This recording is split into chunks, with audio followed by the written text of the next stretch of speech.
Texas Guinan, nightclub queen.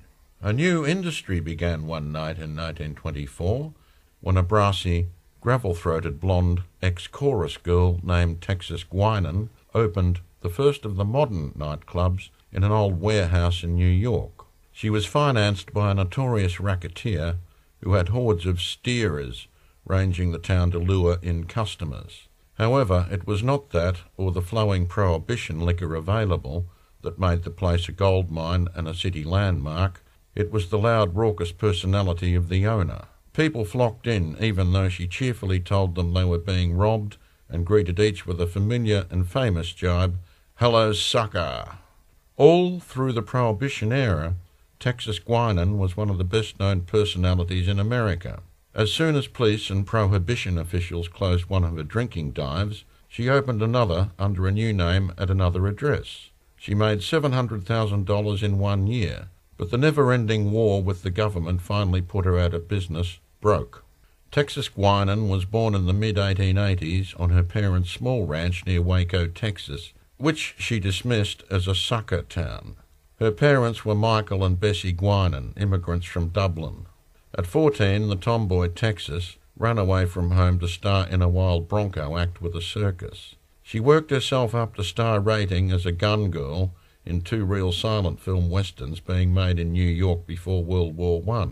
Between film and stage work, Texas Guinan took time out for 3 marriages. By 1923, she was in her late 30s, at the tail end of a mediocre stage career and on the verge of her 3rd divorce. One evening, after finishing work at New York's Winter Garden Theatre, she went with friends to dance at a fashionable hotel. The sepulchral gloom of the place appalled her. Enlivened by a few drinks, Texas Guinan put on an impromptu show. To vociferous applause, she sang, danced, told funny stories, and conducted community singing.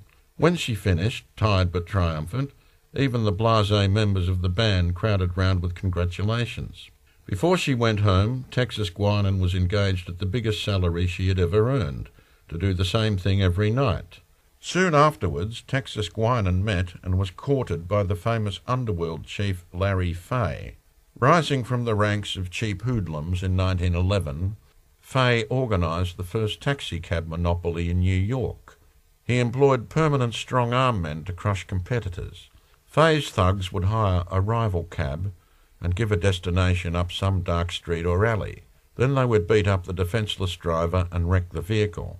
The methods were so successful that in 1919, Fay was able to sell out for $500,000. The cash went into a chain of hotels, saloons, and gambling dens. With Prohibition, Fay jumped into the bootleg racket and controlled the trade in a wide area around Broadway. When he met Texas Guinan, he was worth an estimated $5 million. With Fay's backing early in 1924, Texas opened the El Fay Club. Soon all New York was talking about her unique air of familiarity and bonhomie that packed the customers in. Fay's liquor was one attraction, but many came to swap quips with the drawling hostess and watch the scantily clad chorus girls and the risque sketches Texas dreamed up. Fay enlisted a team of steerers to comb the town each night in search of victims. Some of the steerers were female. Their method was to pick up prosperous-looking strangers and talk them into giving a lonely girl a night's entertainment. All were trimmed by Texas Guinan. None could complain, however, when the hostess openly derided them as suckers and warned them they would be fleeced. Special treatment was reserved at a Texas Guinan nightclub for undesirables.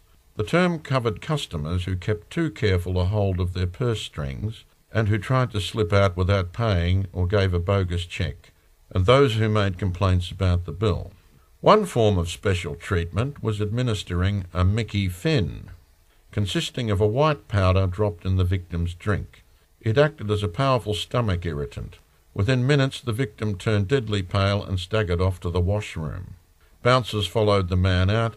In about 20 minutes, almost unconscious, he was helped out the back door and left in an alley blocks away. Texas Guinan herself thought of a much simpler routine to get rid of an unwanted customer. She had one of her showgirls sit at his table and then shriek that he had taken an unwarranted liberty with her. The bouncers then simply had to dump the cad roughly out the front door to expressions of approval from the other customers. The authorities were not completely blind to the activities of Larry Fay and his blonde partner. Both New York police and federal prohibition agents raided the club premises and frequently closed them up. Texas Guinan, however, immediately opened again at a new address. Her clientele followed her, and the whole routine had to be repeated. After the El Fay closed, she started the Del Fay and followed that with the Texas Guinan Club. When that too was forced out of business, she and Fay moved to Florida in 1926. In Miami, they set up another Del Fay club. Business boomed. In 12 months, profits of $700,000 were cleared. Success of the club attracted a swarm of real estate salesmen who saw a rich vein of prospective buyers among its well-heeled clientele. Texas quickly sent them packing with a few well-chosen words. "Listen, sucker," she rasped whenever she saw a salesman in the offing. "You take them by the sun, I take them by the moon. Now let's don't interfere with each other's business." After a year in Miami, Texas Guinan split with Larry Fay. Reason was her reputed intimate association with dapper up-and-coming crime boss Oni Madden. Formerly millionaire of Fay's, he was advancing to supreme power in the populous Harlem district.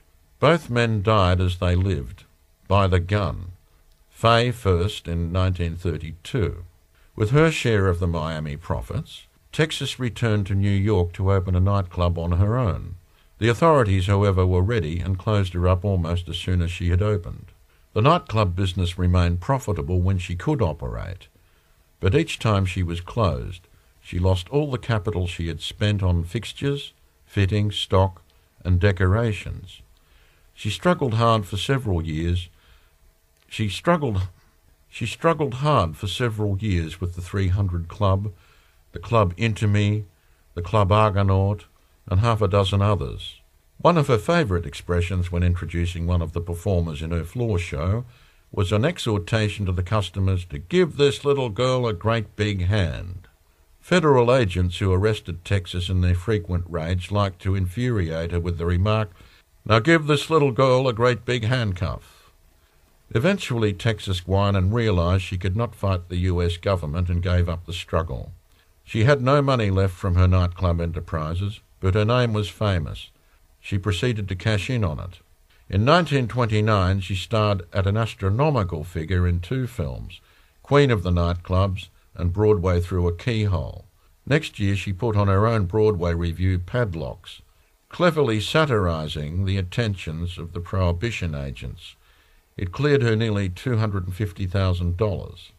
Much of this went on another ambitious scheme to take a whole American musical show to Paris. Unfortunately, because of her reputation, neither Texas Guinan nor her cast were allowed to land. They were held in custody and sent back to New York on the next boat. Undaunted, Texas whipped up a new and daring show, which she called Too Hot for Paris, and departed on a nationwide tour. It was too hot also for many American cities which banned it. On the whole, however, it was profitable and provided Texas Guinan's meal ticket for the next couple of years. In October 1933, she was appearing in Vancouver when she was struck with a painful intestinal complaint. A month later, she died of cirrhosis of the liver.